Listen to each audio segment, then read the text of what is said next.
नमस्कार, मी विशाल परदेशी. या विशेष शो मध्ये आपलं सगळ्यांचं स्वागत. भोंदूबाबांचा भांडाफोड, हो हा भांडाफोड करतंय न्यूज 18 लोकमत.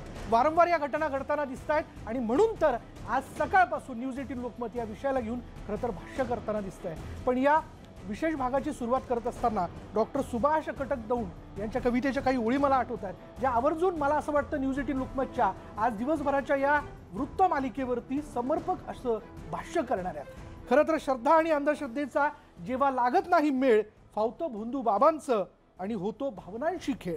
परमात्म्याला बळजबरीने स्वतः घेतात ते उडून, फसवून भोळ्या लोकांना राहतात ते ढोंगी देव बनवून. मोहमायेने बरबटलेले अशांत हे हैवान, कळत नाही शिष्य सारे कशी ठेवतात बुद्धी गहाण. आणि हाच प्रश्न आहे की जेव्हा की समोर दिसतंय की समोरचे भोंदूबाबा आपल्याला वेड्यात काढतायत, आर्थिकदृष्ट्या आपल्याला ते लुबाडतायत आणि आपल्या घरातल्या लोकांचं शोषण देखील ते करतायत, तरीही माणूस गप्प राहतो का? करतायत ह्या घटना, कोण आहे याला कारणीभूत, याची सगळी उत्तरं मिळवण्याचा आज दिवसभर आम्ही प्रयत्न करतोय. आणि याच विषयी आज बोलण्याकरता माझ्यासोबत स्टुडिओमध्ये बरोबर आहेत माझे संपादक आशुतोष पाटील, त्याचबरोबर माझ्यासोबत आहेत आमचे न्यूज कोऑर्डिनेटर तुषार शेटे, त्याचबरोबर माझ्यासोबत आहेत माझे सहकारी, खरं ज्या वारंवार वेगळ्या विषयांना घेऊन ते भाष्य करत असतात, आपल्यापर्यंत बातम्यांच्या माध्यमातून देखील त्या पोहोचतात. पण आज महिला म्हणून, एक पत्रकार म्हणून या सगळ्या घटनांकडे त्या कशा बघतात याबद्दल त्या बोलणार आहेत. माझ्यासोबत आहेत यामिनी दळवी आणि प्राची घाणेकर. अर्थात सुरुवात मी करतोय आमचे संपादक आशुतोष पाटील यांच्यापासून. मला आपल्याला विचारायचं आहे, नागपूरच्या घटनेनंतर सर खरं तर ही चर्चा सुरू झाली. नागपूरमधला हा दुल्हेबाबा जो कोण आहे तो एका कुटुंबातल्या एक नाही, दोन नाही, 3 महिलांचं शारीरिक शोषण करतो. बरं, आर्थिकदृष्ट्याही तरी त्यांना नाडलं असेल हे तपासातनं पुढे येईल, पण वारंवार या घटना घडतात आणि आपण त्यावर चर्चा करतो, होत काहीच नाही. अगदी बरोबर विशाल. म्हणूनच न्यूज 18 लोकमतनी कदाचित महाराष्ट्रातील ही पहिली वृत्तवाहिनी असेल जिने अशा प्रकारची वृत्तमालिका आम्ही दिवसभर या विषयावर संबंधित सगळ्या बातम्या लोकांसमोर आणल्या. कशा प्रकारे केवळ नागपूर नाही तर महाराष्ट्रातल्या इतर वेगवेगळ्या भागांमध्ये अशा प्रकारच्या घटना घडतायत. लोकांना समजत नाही आहे की आपण नाडले जातोय, कारण अत्याचार करणारे किंवा त्या अत्याचारी बाबांपर्यंत नेणारे त्यांच्या घरातलीच कोणतरी व्यक्ती असते. कशी करणार तक्रार त्याच्याविषयी? खरंच या घटना महाराष्ट्रासमोर यायला पाहिजेत आणि त्याचसाठी या मान्यवरांच्या सोबत आपण पुढचे 1 तास कशा प्रकारच्या घटना असणार आहेत, कसे गुन्हे घडत आहेत आणि त्यासाठी कायदेशीर मदत मिळू शकते कशी, ते देखील जाणणार आहोत. अगदी तेही आपण बोलणार आहोत. आणि या चर्चेमध्ये सर आपल्यासोबत सहभागी होत आहेत सामाजिक कार्यकर्त्या तृप्ती देसाई. तृप्ती देसाईंकडे मी आत्ता या क्षणाला जातोय आणि त्याचबरोबर ॲडव्होकेट अनिकेत निकम देखील आपल्यासोबत या चर्चेमध्ये सहभागी होत आहेत. तृप्ती देसाईंपासून मी सुरुवात करतो.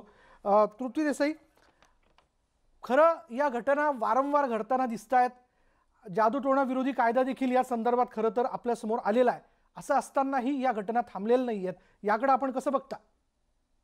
आपण जर पाहिलं तर सगळ्यात पहिला तर मी न्यूज 18 लोकमतचे अभिनंदन करते आणि आभारी मानते, कारण भोंदूबाबांच्या बाबतीतला भांडाफोड करणारी वृत्त मालिका चालवणं आणि त्या संदर्भामध्ये समाजामध्ये जनजागृती आणि प्रबोधन करणं हे सगळ्यात महत्वाचं आहे.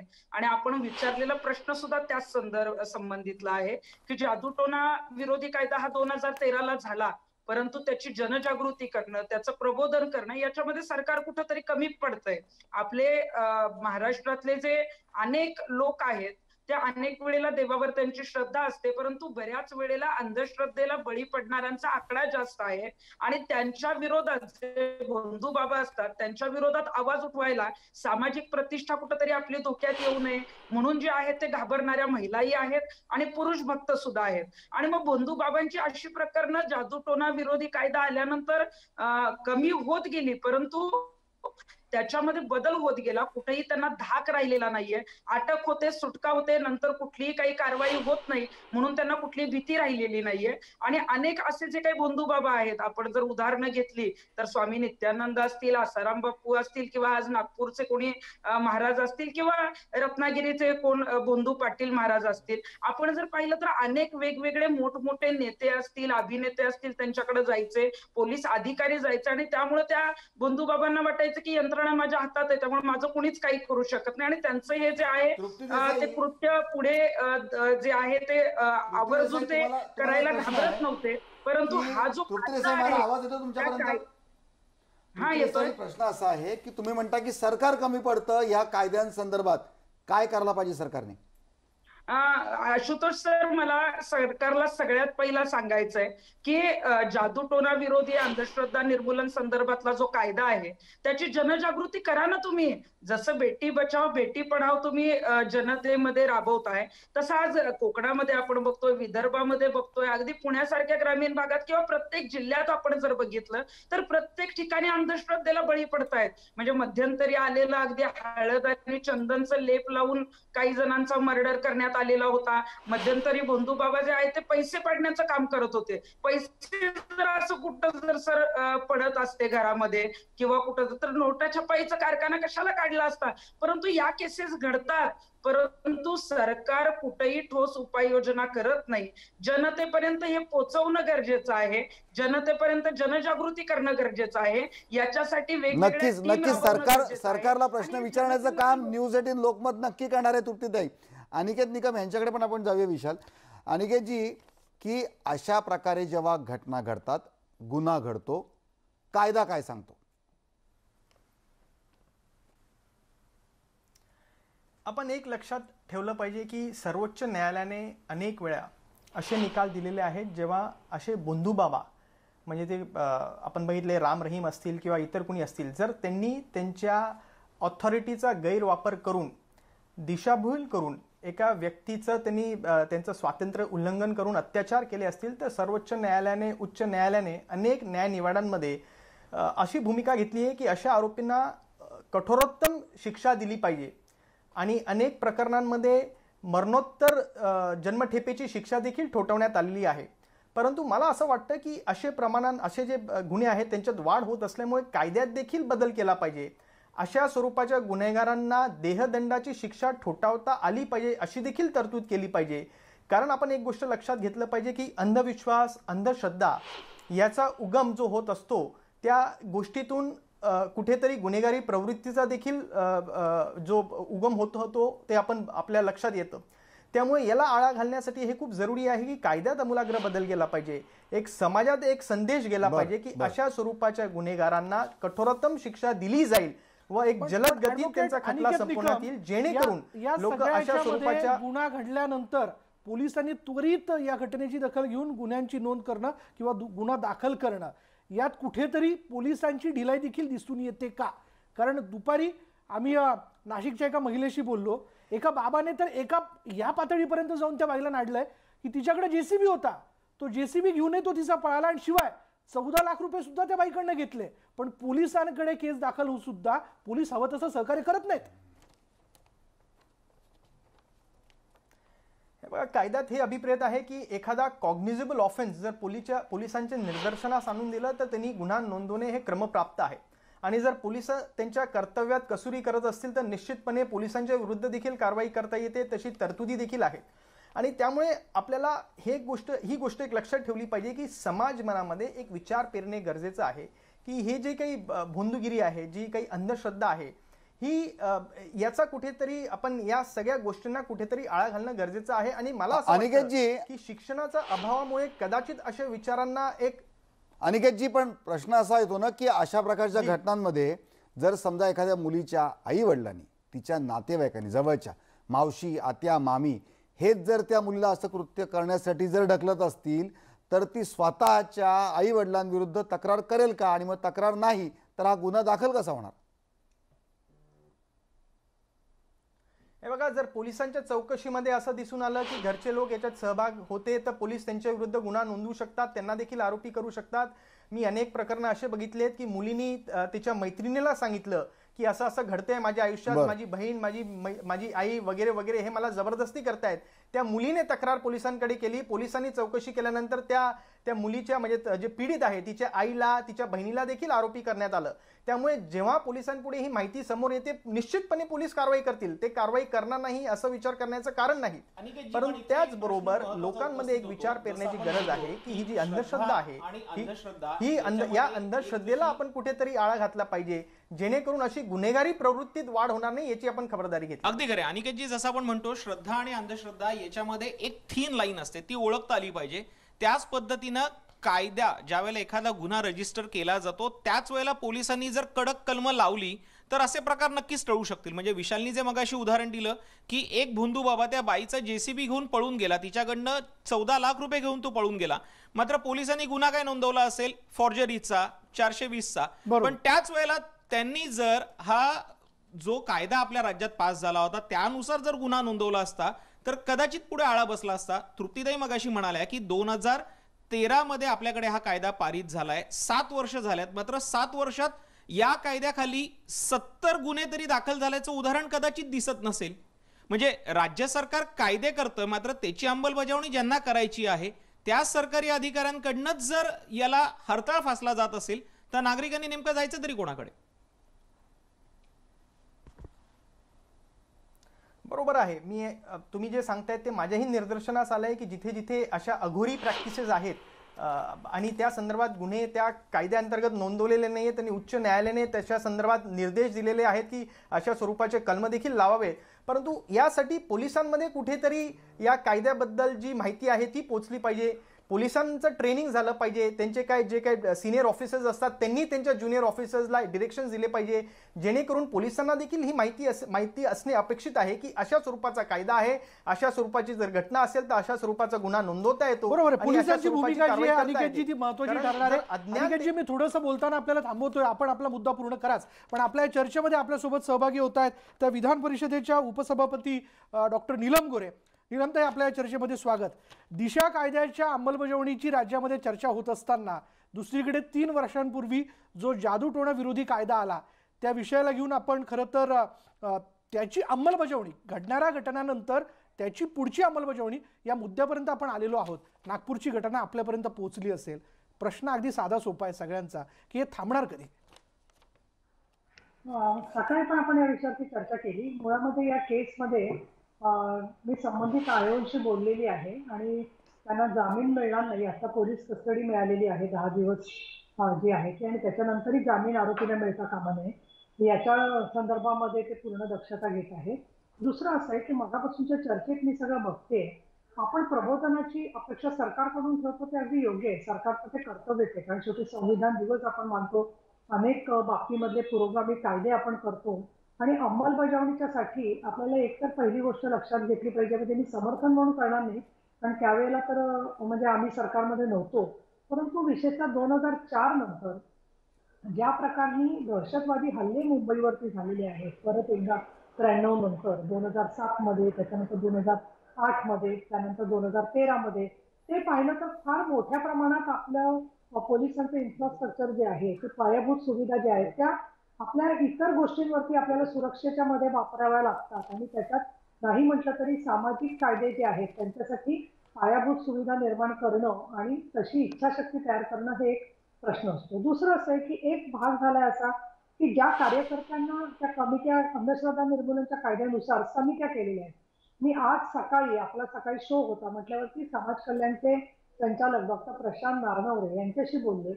अतिशय एक ते जागृत अधिकारी आहेत, त्यांनी अनेक गोष्टींना ऊसतोड कामगारांच्या प्रश्नांनी चालना दिलेली.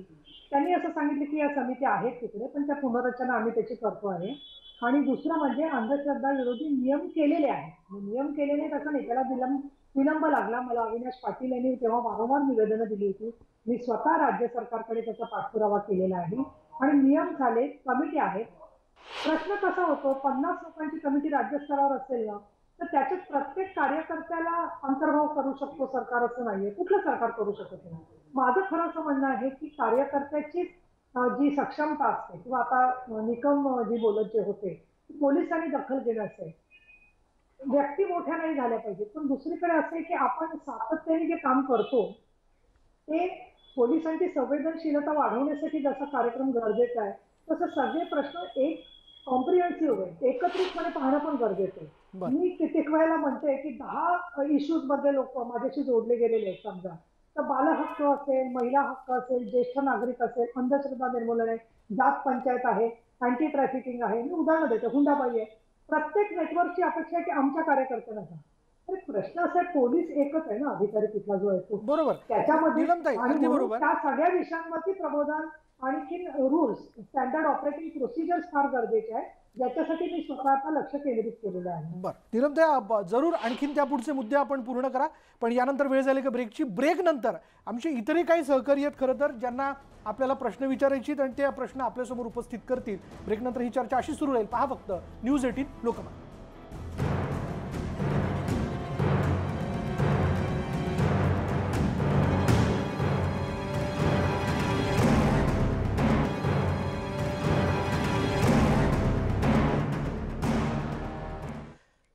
आणि ब्रेक नंतर पुन्हा एकदा भोंदूबाबांचा भांडाफोड या न्यूज 18 लोकमतच्या विशेष वृत्त मालिकेतल्या भागामध्ये आपलं सगळ्यांचं स्वागत. आज सकाळपासून न्यूज 18 लोकमत यातल्या वेगवेगळ्या घडामोडी, आत्तापर्यंतच्या घडलेल्या घडामोडी, नागपूरची घटना असेल, या विषयाला घेऊन हे सत्र थांबणार तरी कधी याची उत्तरं शोधण्याचा प्रयत्न करताय आणि कारवाई काय हे देखील शोधण्याचा प्रयत्न करताय.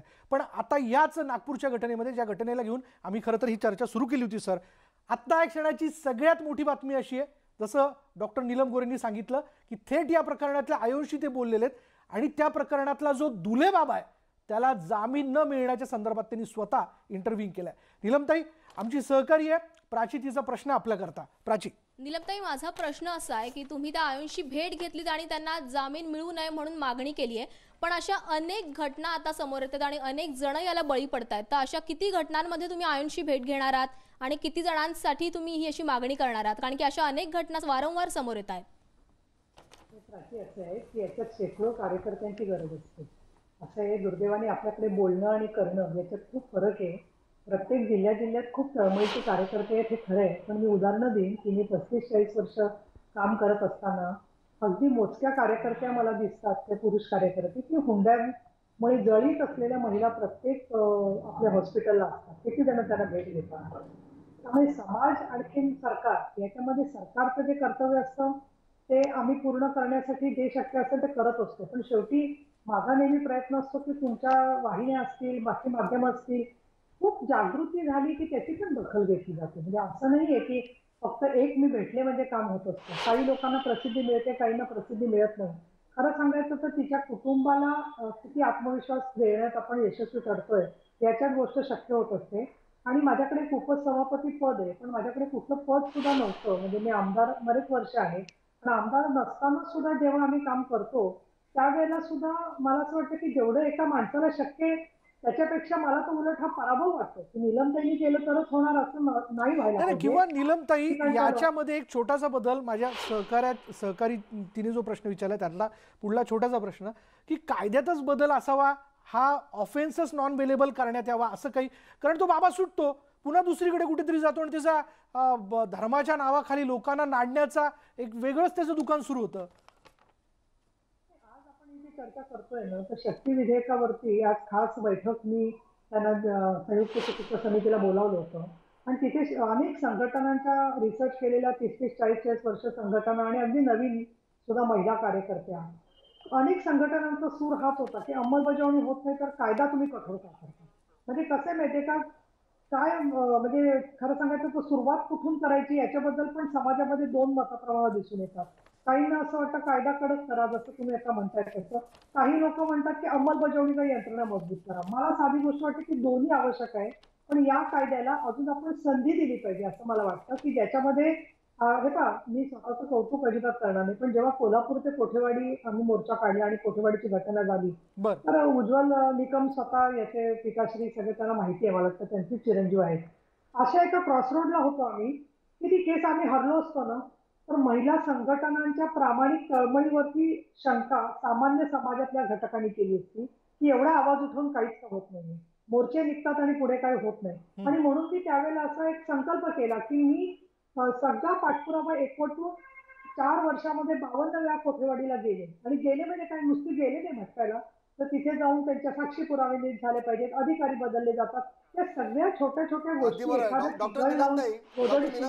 एक विनंती होती या माध्यमातून, म्हणजे आपल्याला राजकारण यामध्ये आणायचं नाहीये, पण महाविकास आघाडीच्या कॉमन मिनिमम जो प्रोग्राम आहे त्याच्यामध्ये ह्याचं जर अंतर्गत तुम्ही केलं की यावेळेस या अशा प्रकारच्या गुन्ह्यांसाठी आपण काही एक चांगलं पाऊल उचलू किंवा एक सक्षम यंत्रणा उभारू, असं जर झालं तर लवकर न्याय मिळेल अशी एक भावडी अपेक्षा आमची.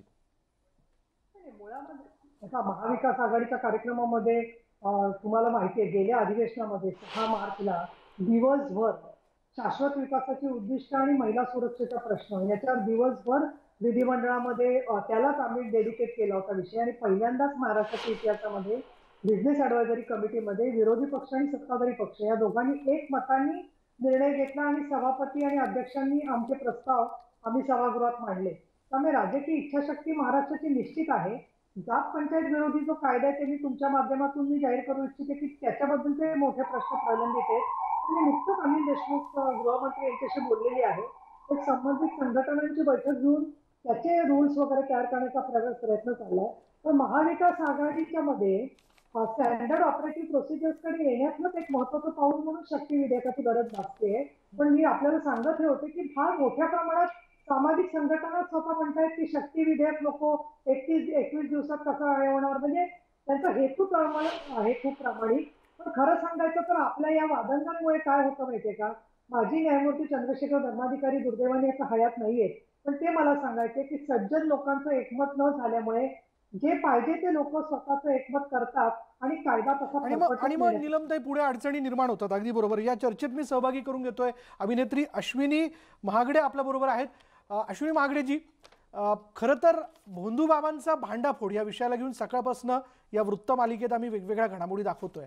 पण हे देखील खरं तर या चंदेरी दुनियेतलं एक वेगळं किंवा एक वेगळी बाजू अशी म्हणता येईल.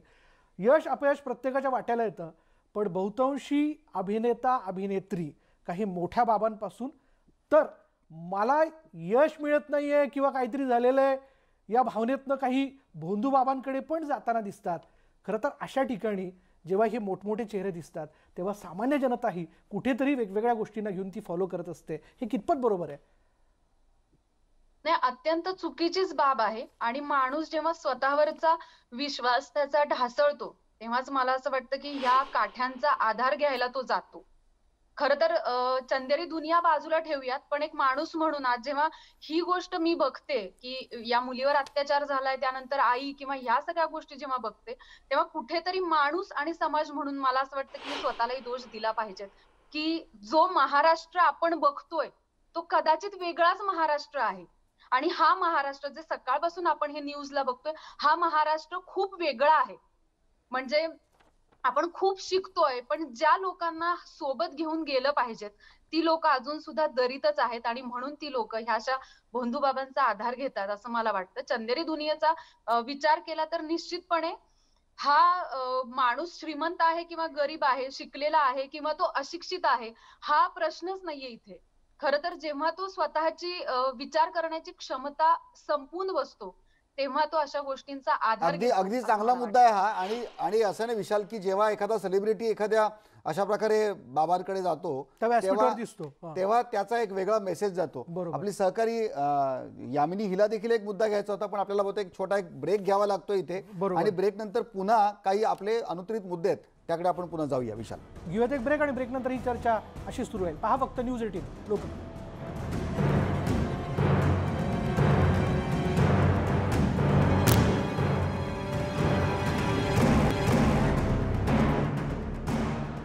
आणि ब्रेक नंतर पुन्हा एकदा भोंदूबाबांचा भांडाफोड आणि हा भांडाफोड करताय न्यूज 18 लोकमत.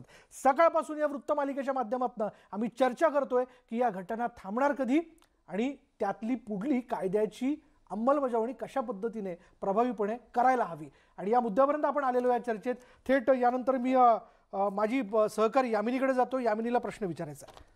मला तृप्ती देसाईंना विचारायचं आहे की आतापर्यंत आपण महाराष्ट्रातल्या अशा अनेक आणि असंख्य अत्याचाराच्या घटना बघतो आहोत ज्यामध्ये प्रामुख्याने महिला त्याला बळी पडतात. पण आता अंधश्रद्धा पण अशी एक गोष्ट झाली आहे की त्याच्यामध्ये सुद्धा महिलांनाच त्यांच्यावरच वेगवेगळे प्रयोग केले जातात आणि सॉफ्ट टार्गेट त्यांनाच बनवलं जातं. तर तुम्ही महिलांसाठी फार काम करत असता एरवी, पण काय सांगाल? यामिनीजी, सगळ्यात पहिला तर मी आपल्याला सांगेन की महिलांना टार्गेट करण्याचं जे प्रमाण आहे ते याच्यामध्ये जास्त याच्यासाठी आहे की महिला ज्या आहेत त्या चारित्र्यवान असतात. आणि जर त्यांच्या चारित्र्यावर काही डाग येऊ नये किंवा अशा पद्धतीचं काही कृत्य केलं तर महिला त्या संदर्भामध्ये बाहेर घाबरून बोलणार नाहीत म्हणून टार्गेट केलं जातं. त्यांना जे आहे ते कुठंतरी वश करून गोड बोलून तुमच्या घरामध्ये भूतबाधा आहे किंवा तुमच्या घरामध्ये जर उद्या मुलगी होत नसेल तर म्हणजे असे काही नरबळी असतील, अशा ज्या काही घटना असतात. आणि सध्या तर जे प्रमाण वाढतंय ते अत्याचाराचं प्रमाण बंधुबाबांच्या माध्यमातून वाढतं. मगाशी नीलमताई आणि अनिकेतजी जेव्हा म्हणाले की कायद्यात तर बदल झालाच पाहिजे, परंतु सरकारने सुद्धा काम करणं गरजेचं आहे. याच्यासाठी मी एक उदाहरण सांगेन की स्वामी नित्यानंद नावाचे एक महाराज होते आणि त्यांनी मध्यंतरी बलात्काराचे आरोप त्यांच्यावर आहेत. आत्ताच मध्यंतरी गुजरातमध्ये त्यांच्यावर त्यांच्या महिला भक्त ज्या आहेत त्यांनी शोषण केल्याचा आरोप केला. पोलीस त्यांना शोधायला गेले परंतु पोलिसांना ते सापडले नाही. आणि काही दिवसांनी आपणच टीव्हीला बातमी पाहिली असेल की कैलासा नावाचा स्वतंत्र देश जो आहे तो स्वामी नित्यानंदाने स्थापन केलेला आहे. मग त्यांना पासपोर्ट व्हिसा मिळाला कसा? ते तिथून जे फरार झाले त्यांना मग सरकारी पोलिसांनी सहकार्य केलं का? आणि अशा मग बंधुबाबांना जर सहकार्य यामध्ये बरं म्हणजे सिस्टीमच त्यांना सहकार्य करते का? अशा सगळ्या गोष्टी समोर येताना दिसतात आणि त्यांचं फावतंय का? हा देखील मुद्दा आहे. ॲडव्होकेट अनिकेत निकम यांच्याकडे मला जायचंय. या चर्चेमध्ये सुरुवातीलाच एक महत्त्वाचा मुद्दा आला ॲडव्होकेट अनिकेत निकम, आणि तो असा होता की घरातली एक समस्या आहे. मग अशा वेळी कोणीतरी मावशीच असेल, शेजारच्या काकूच असतील, त्या सजेस्ट करतात की अमुक एका बाबाकडे जा किंवा ते खूप चांगले उपाय करतात किंवा तुम्हाला त्यांची खूप चांगली प्रचिती येईल. कायद्याच्या दृष्टिकोनातनं खरं तर अशाही लोकांवरती अंकुश बसलं पाहिजे किंवा त्यांना कळालं पाहिजे की आपण एखाद्याला असं सजेस्ट करणं हे या कुटुंबासाठी पुढे जाऊन किती नकारात्मक ठरू शकतं. निश्चितपणे आपण जो मुद्दा मांडलाय तो अतिशय रास्त आहे. आता आपण जर या कायद्याचा अभ्यास केला तर हा 2013 साली हा कायदा अस्तित्वात आला आणि थोड्या वेळापूर्वी आपलं असं म्हणणं होतं की हा बेलेबल झाला पाहिजे, नॉन बेलेबल झाला पाहिजे, पण मुळात हा नॉन बेलेबल आहे. या कायद्यात तरतूद 7 वर्षाच्या शिक्षेपर्यंतची आहे आणि तो नॉन बेलेबल स्वरूपाचा आहे गुन्हा. परंतु शिक्षेची तरतूद देखील बदलता येऊ शकते, अधिकतम शिक्षा देण्याची तरतूद देखील करता येऊ शकते आणि त्याच्यामुळे कायद्यात या कायद्यात आता बदल आला पाहिजे असं माझं प्रामाणिक मत आहे. आता आपण जो मुद्दा उचलला की एखाद्या व्यक्तीने जर एखाद्याला सुचवलं की अरे बाबा या बाबाकडे जा, तुझं असं असं अडचण असेल दूर होईल, तर त्या व्यक्तीच्या विरोधात देखील कारवाई करता येऊ शकते. कारण त्यांनी तो गुन्हा ॲबेट केला आहे, प्रवृत्त केला आहे त्या व्यक्तीला या संपूर्ण प्रक्रियेत जाण्याकरता, म्हणून त्याच्या विरुद्ध देखील कारवाई होऊ शकते.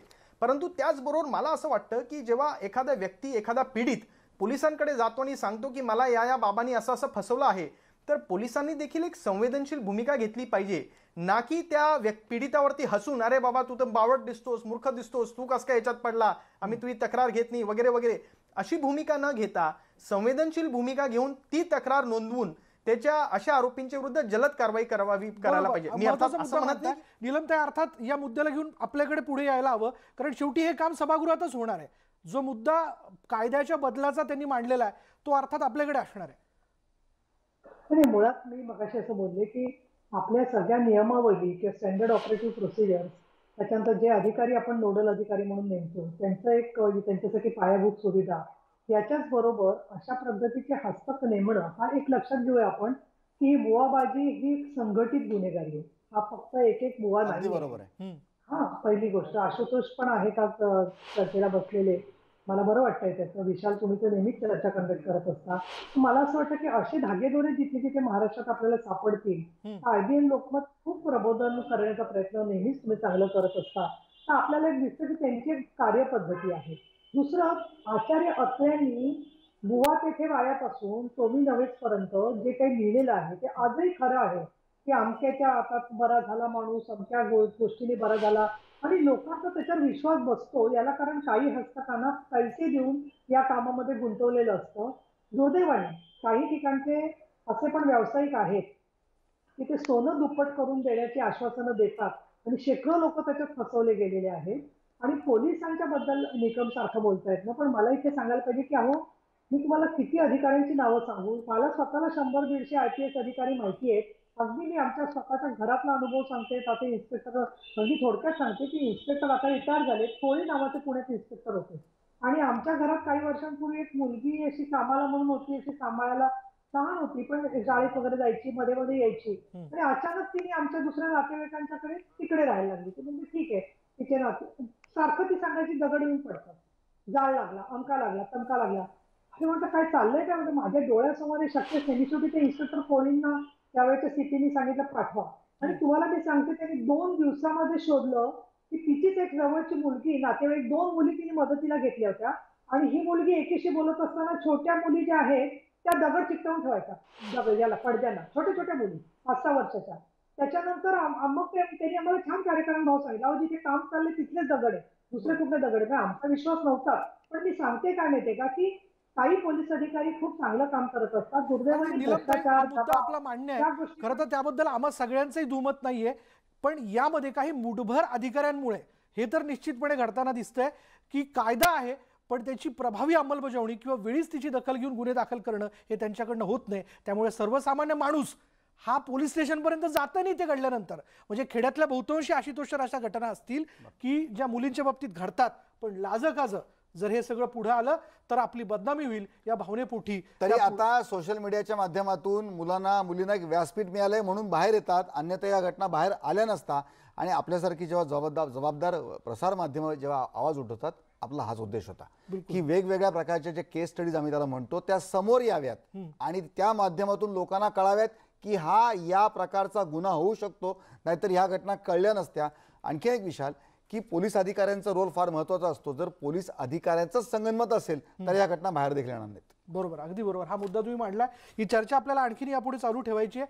यानंतर वेळ झाली की ब्रेकची, आणि ब्रेक नंतर अर्थात अनिकेत मी आपल्याकडेही येतो कारण अश्विनी देखील आपल्यासोबत आहेत. अश्विनीकडे आपल्याला जायचंय. ब्रेक नंतर आपण आपला मुद्दा पूर्ण करा. घेऊयात एक ब्रेक. पहा फक्त न्यूज 18 लोकमत.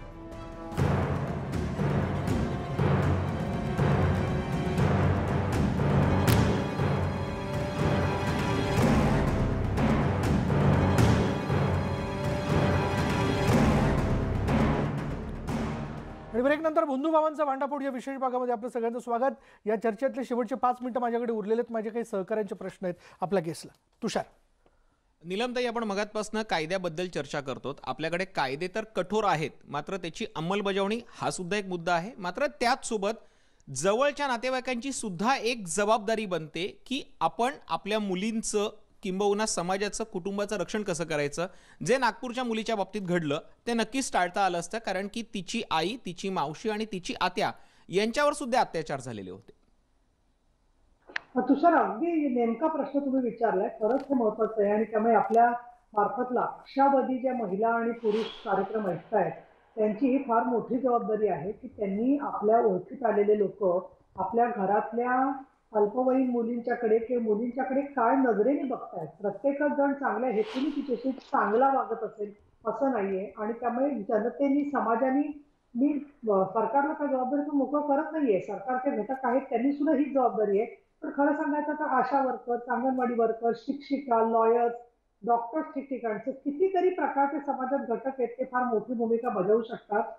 अशा वेळेला प्रत्येक वेळेला कुटुंबाचेच लोक त्याचे बळी होतात. आणि खरं सांगते तुम्हाला की मला पण काही लोक येऊन राजकारणात असताना येऊन भेटून सांगतात की आम्ही एक माणसाला तुम्हाला भेटवतो, तो तुमच्या शत्रूंचा नाश करेल. म्हटलं माझ्यासमोर ती चर्चा सुद्धा अशी करू नका. खरोखर म्हणजे असं तुकाराम महाराज जे म्हणाले की खरोखर पैजारांनी अशा लोकांची पूजा करावी अशी वाटते. पण हे एवढं मोकाळलेलं आहे. आणि मध्यंतरी काही लोकांनी ते श्रद्धा आणि अंधश्रद्धेची सीमारेषा अस्पष्ट आहे. परंतु मला साधं असं वाटतं की आमच्या आजोबांनी आम्हाला सांगितलं होतं, कुणीही म्हणालं की आम्ही देवाचे अवतार आहोत तरी त्या माणसाकडे जायचं नाही. बरोबर, हे लक्षात घेतलं पाहिजे. हा प्राची, माझा प्रश्न अश्विनी तुमच्यासाठी आहे. खरं तर आपण म्हणतो की सामाजिक संस्था जनजागृती करतायत किंवा सरकार जनजागृती करताय, पण तुमच्या क्षेत्रात किंवा कलाकार क्षेत्रामध्ये तुम्ही काही जनजागृती करू शकता का? कारण असा मोठा वर्ग आहे जो तुम्हा कलाकारांना मानतो, त्यामुळे तुम्ही काही पुढाकार घेऊ शकता का ह्या सगळ्यात?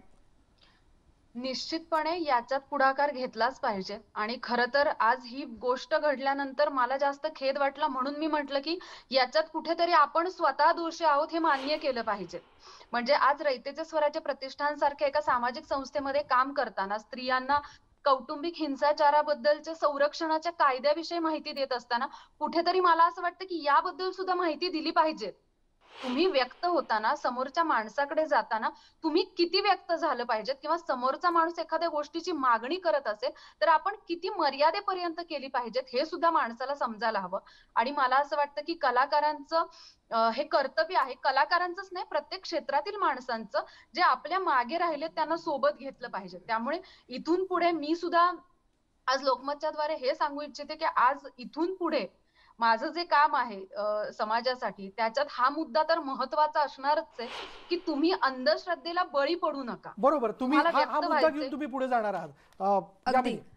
तृप्तीताईंना मला विचारायचं आहे की ताई, तुम्ही स्त्री प्रबोधनासाठी अनेक पातळ्यांवरती कामं करत असता, पण ही खूप महत्वाची गोष्ट आहे ज्याच्यामध्ये स्त्रियांवरती खूप मोठ्या प्रमाणावरती अंधश्रद्धेचे प्रयोग केले जातात. तर तुम्ही ग्राउंड लेवलला कशा पद्धतीने काम करणार आहात किंवा कशी चळवळ उभी करणार आहात?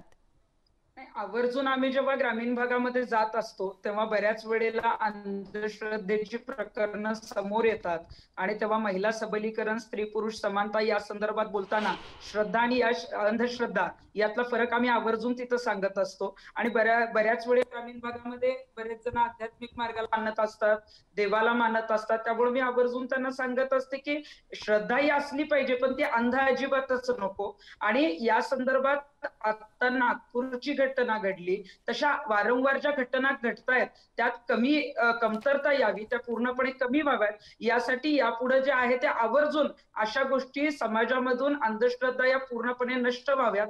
घरातल्या व्यक्तींनी सुद्धा आवर्जून माझे कुटुंब माझी जबाबदारी जसं कोरोनासाठी आपण केलं, तसं अंधश्रद्धा आणि या बंधूबाबांच्या संदर्भामध्ये सुद्धा आपण कशी माझ्या कुटुंबाची जबाबदारी घेतली पाहिजे, आपण कशा पद्धतीनं आवर्जून जे आहे ते, एखादी व्यक्ती जर आश्रमाच्या नावाखाली तिथं काही करत असेल तर आवाज उठवला पाहिजे, त्या महिलांना जागृत करणं, न घाबरता लढाईची भूमिका करणं, यासाठी आम्ही जे आहे ती यापुढे जनजागृती करणार आहोत. अगदी खरं विशाल, जर फक्त याच्यामध्ये एकच सांगतो, मगाशी जे नीलमताई म्हणाल्या की आमच्या आजोबांनी सांगितलंय कुठलाही बाबा हा देव नसणार आहे, आणि जसं आता तृप्तीताई म्हणाल्या की माझं कुटुंब माझी जबाबदारी, लोकांना न्यूज 18 लोकमतच्या माध्यमातून आमचं हेच आव्हान असणार आहे, भीतीपोटी, संकटापोटी तुम्ही तुमची अक्कल जरी गहाण टाकली असेल तरीही तुम्ही तुमच्या पोटच्या मुलीला कृपयापणाला लावू नका.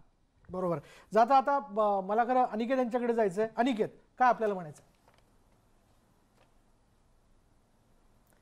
अशा प्रकरणात मला असं वाटतं पोलिसांची भूमिका खूप मुख्य असते. त्यामुळे वरिष्ठ पोलीस अधिकाऱ्यांनी ज्युनियर पोलीस ऑफिसर्सना अशा प्रकरणात तपास कसा करावा, तपासाची दिशा कशी असावी, त्वरित त्या पीडितेचं स्टेटमेंट 164 खाली नोंदवावं, या सर्व ज्या गोष्टी आहेत त्याचा त्यांनी शिबिर घ्यावं, त्यांना सांगावं, जेणेकरून असे घटना जेव्हा घडतात तेव्हा त्वरित जलद तपास होऊन योग्य न्याय त्या पीडितांना तिथे मिळतो.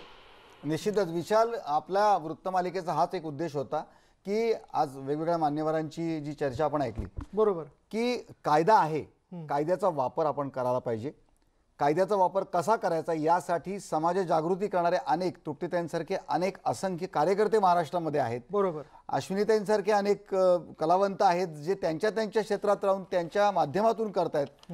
नीलमताईंसारखे राजकारणी आहेत, शिवाय सामाजिक कार्यकर्त्या ज्यांचा मूळपिंड आहे असे आहेत. बरोबर. पण हा कायदा आपण वापरला पाहिजे आणि ती हिंमत आपण करायला पाहिजे. आपल्यावर जर अन्याय होत असेल, आपल्या शेजारच्या घरात जर अन्याय होत असेल तर त्याला वाचा फोडण्यासाठी आपण पुढे यायला पाहिजे, नाहीतर असे अन्याय थांबणार नाहीत, कुठलाही कायदा पुरा पडणार नाही. बरोबर, अगदी. आणि या कार्यक्रमाच्या शेवटाकडे जात असताना सर पुन्हा एकदा डॉक्टर सुभाष खडकदौंड यांच्या कवितेतल्या 4 ओळी ज्या आहेत त्यांनी खरं तर मी शेवट करतोय की भोंदू बाबा दिसू लागलेत कुठे टेकू मी माथा, भोंदू बाबा दिसू लागलेत कुठे टेकू मी माथा, वाटतं जणू बुडत चालल्या पुन्हा तुकोबांच्या गाथा. या पुरोगामी महाराष्ट्राच्या विचारात, त्या संस्कारात आपण वाढलेलो आहोत. त्यामुळे मंडळी, आपल्याबरोबर जर घटना घडत असेल, म्हणजे बघा ना, सकाळी उठल्यानंतर पहिल्यांदा आपण व्हॉट्सअप चेक करतो, त्यातलं खरं काय खोटं काय हे आपल्याला कळतं, पण एखादा माणूस आपल्याला आर्थिकदृष्ट्या नाडतोय किंवा तो आपल्याला श्रद्धेच्या माध्यमातून वेड्यात काढतोय हे कळायला आपल्याला लगेच कळायला पाहिजे. व चांगल्या वाईटातले फरक देखील आपल्याला लक्षात आले पाहिजे. आणि बोला, ओरडा, जर माझ्याबरोबर घडलं असेल तर ते सांगा, कारण दरवेळी सिस्टीम आपल्या अवतीभोवती असं नाही, पण आपण जेव्हा बोलतो तेव्हा 4 लोक ऐकतात. आणि न्यूज 18 लोकमत देखील आपल्या सोबत आहेत, यात कोणत्याही प्रकारची शंका नाही. यानंतर इथेच थांबूयात. पहा फक्त न्यूज 18 लोकमत.